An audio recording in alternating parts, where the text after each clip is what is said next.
Full time at Croke Park, Mayo 213, Kildare 14 points.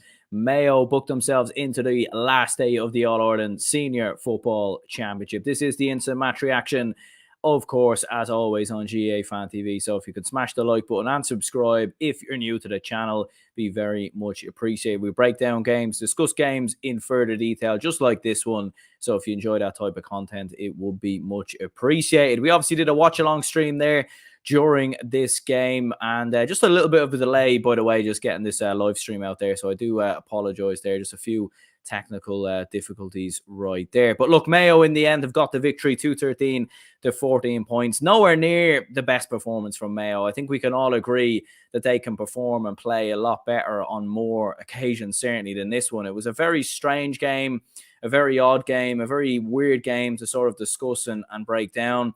Like, the first half was absolutely atrocious. There was poor hand passes from either side. You had one scenario where Daniel Flynn hit the post from a mark just right in front of the goal.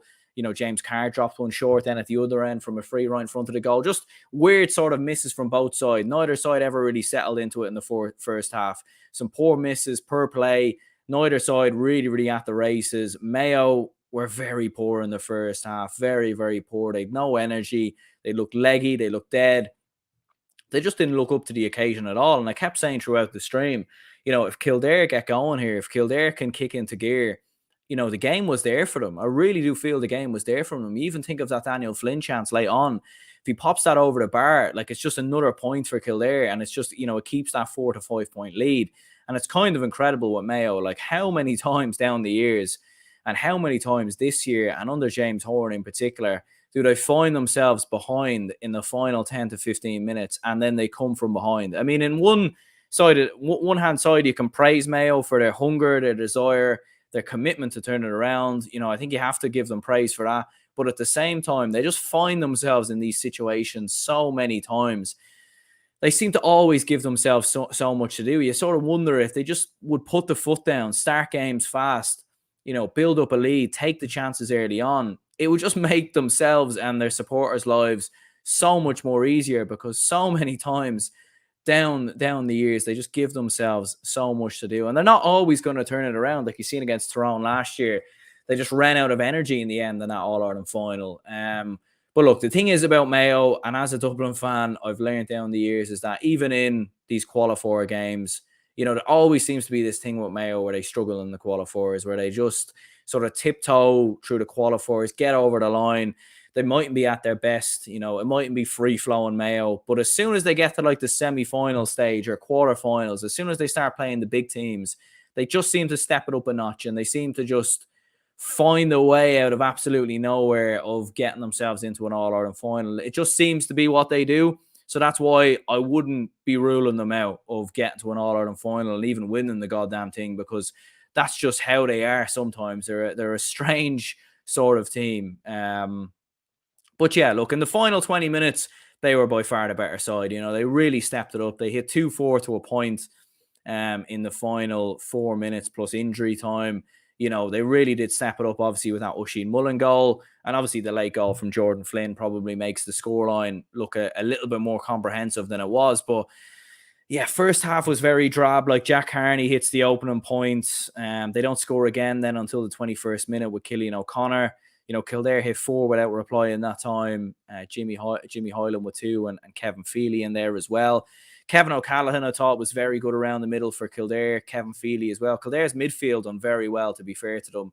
They were breaking Mayo's play up a lot of the time, and their intensity as well in defence was very, very impressive. I felt, you know, from a Kildare perspective. Shay Ryan, Mick O'Grady having very good games. Like, it wasn't easy for Mayo to sort of run through the lines, and they didn't have, like, up until their goal, they didn't have that many goal chances. It was hard for them to sort of run through the lines, create chances, create openings. It was difficult for them.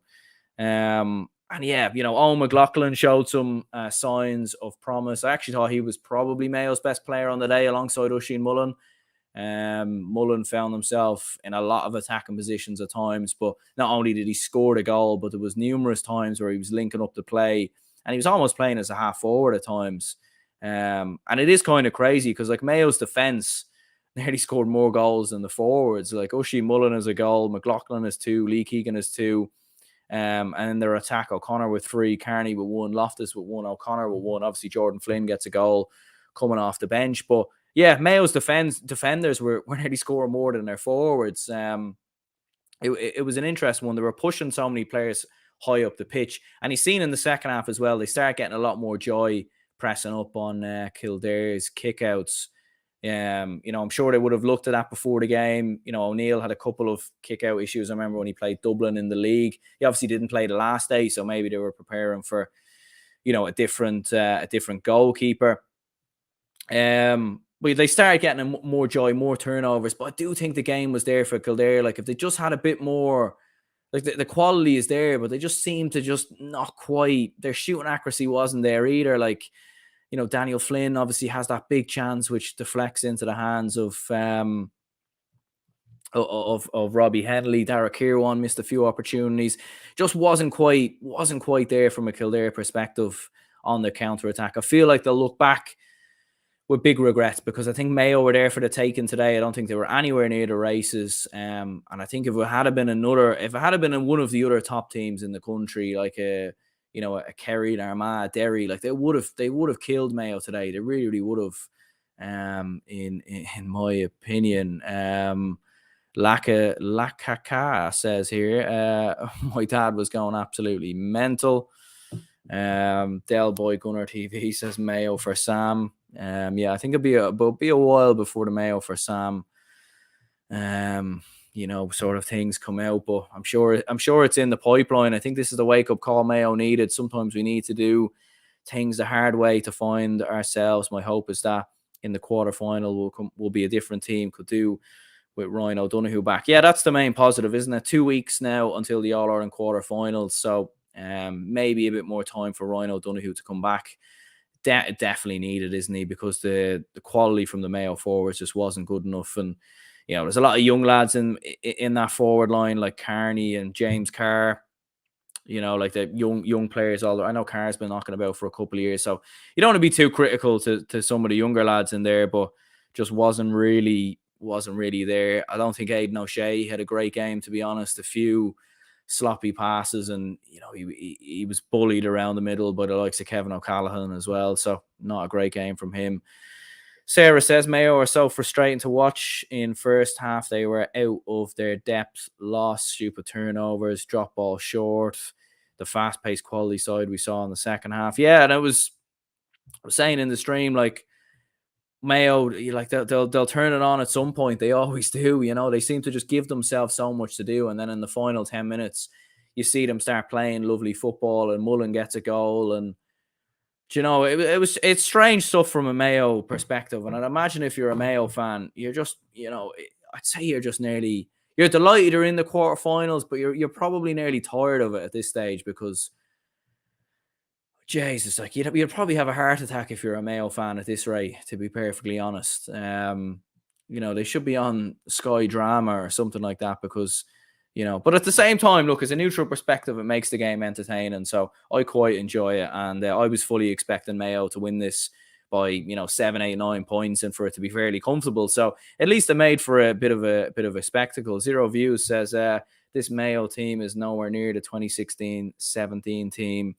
They couldn't get over the line then. We won't do it this year either. Way off what's required. Yeah, a bit off, but, you would have said the same about Mayo last year going into that All-Ireland semi-final, although they won Connacht. 2020, Mayo wrote off a lot as well. Like, they'd been relegated to Division 2 and, like they didn't really have...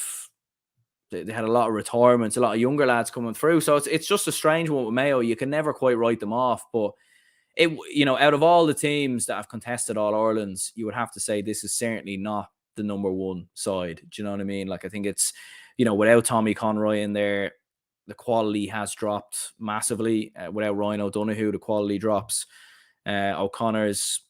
he's just not quite there in terms of fully fit yet. He hasn't quite set the world alight, in my opinion. So, yeah, quality just isn't quite there from a Mayo perspective. Maybe you'd expect Fergal Boland to start the next day. Maybe Jordan Flynn comes back in, but yeah, just not quite there from a Mayo perspective. And for Kildare, they'll rue those chances. They had a real opportunity in that game to win it. Like they were breaking a pace at times, and they were getting on the counter attack, and they were finding themselves in good positions, but they just weren't working the right scoring opportunities. They were taking shots on that they probably shouldn't have, when they should have kept possession. Like they had the lead for the majority of the game. Mayo only led twice in the game. They led with the opening score of the game on the 4th minute, but they didn't lead again until the 65th minute, after Oisin Mullen's goal. So Kildare were in front. Like Kildare were in the ascendancy. They'll just look back with big regrets. And, definitely progress from a Kildare perspective this year. There's definitely progress, all right, and they're definitely moving in the right direction under this management team. It is still a young team, like Jimmy Hyland, he's still a young player. Kieran's still young. Still a lot of younger lads in that side. So they'll have to learn from it and come back. But they certainly will look back at this year or this game with big regrets, because I think you could have been looking at them in an All-Ireland quarter-final. I really, really do. Man of the match is a difficult one. I've seen they gave it to Kevin Feely on Sky. Interesting, they gave it to one of the losing players. They don't normally do that. Yeah, hard one to know, really. I mean, I thought Kevin O'Callaghan was very good for Kildare. Maybe I would have gave it to him, but Oisin Mullen with that goal, I mean, he was very decisive. It's very hard. There weren't really many good players today, to be perfectly honest. McLaughlin, I thought, was having a great game, but then I remember he gave away a poor hand pass at one stage. So there was no one really who set the world alight. Maybe Mullen gets man of the match. Maybe Fergal Boland's made a bit of a difference coming off the bench. Kevin O'Callaghan, very good for Kildare. But yeah, let me know your thoughts in the comments down below. And cheers anyone who tuned into the stream. If you could hit the like button, it's completely free, helps the channel grow, would be much appreciated. And if you could subscribe if you haven't already, that would be great. And stay tuned for more. There'll be plenty of reactions out for tomorrow's games, as well as a watch along stream for Donegal Armagh. So stay tuned for that. My name's Aaron, and I will